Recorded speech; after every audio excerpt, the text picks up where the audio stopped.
JC Motors with a 940 shock from Progressive Suspension. At JC Motors, you can shop with confidence, knowing that we offer no hassle returns, life returns, and even a damage replacement offer. Go to jcmotors.com to find out why over 280,000 motorcycle enthusiasts like yourself get their parts and gear from us. Today we've got Frank with us from Progressive Suspension to tell us about the 940. Frank. Thank you. This is our 940 shock. It's called our Ultra Touring shock. It's specifically designed for Harley-Davidson bagger bikes. So if you've got a Road King, a Street Glide, a Road Glide, or any of the other models like that, this is a shock for you.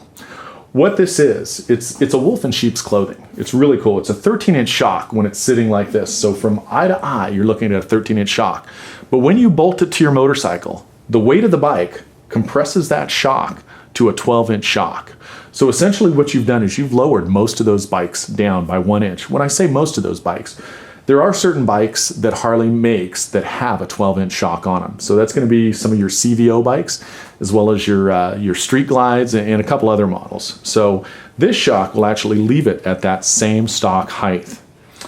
So the beauty of this is you run in a shorter shock, but the anomaly is you're going to get the same amount of travel as you did from your 13-inch shock.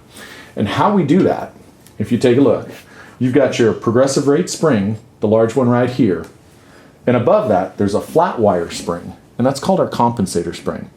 And that's going to compress from the weight of the bike.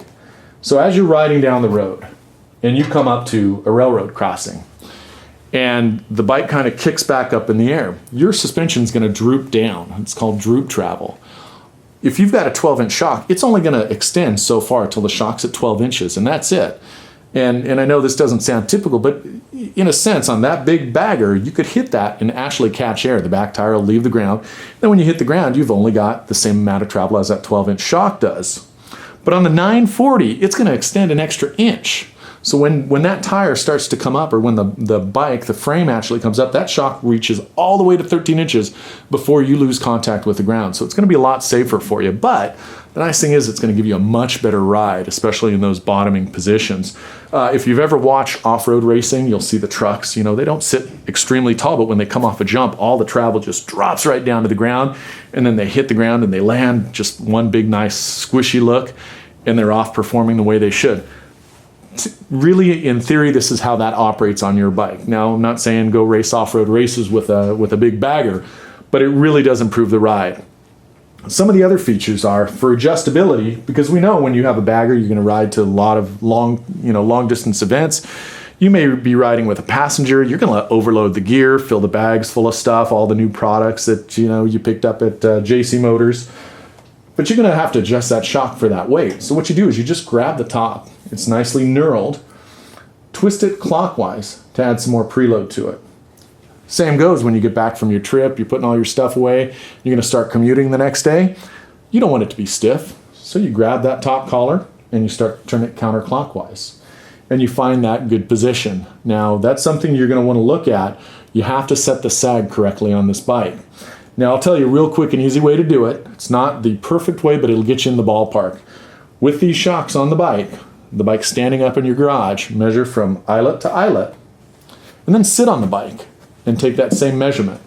You want it to drop anywhere between 1/2 to 3/4 of an inch. Now, keep that measurement in mind, because that's the same distance you want, whether it's you and your passenger, or you and your passenger and all those goodies from JC Motors in your bags. It's got to be that 1/2 to 3/4 of an inch. Now, that's going to get you your best ride.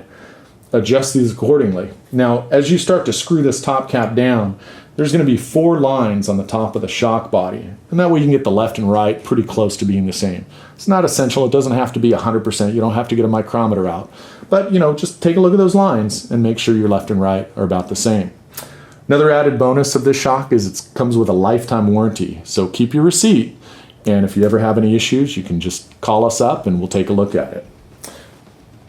We include a handy sticker that is easily removable, and all that does is tell you which way to turn it for adding preload or taking preload away. Retail on these is $6.99, and it's the best shock for your touring bike. You and your passenger will absolutely love it. Retail is $6.99 on this shock, but if you go to jcmotors.com, you'll find a much better price. We welcome all your questions at 800-706-9476. You can even go to jcmotors.com, get live support, find out why JC Motors is where riders get deals.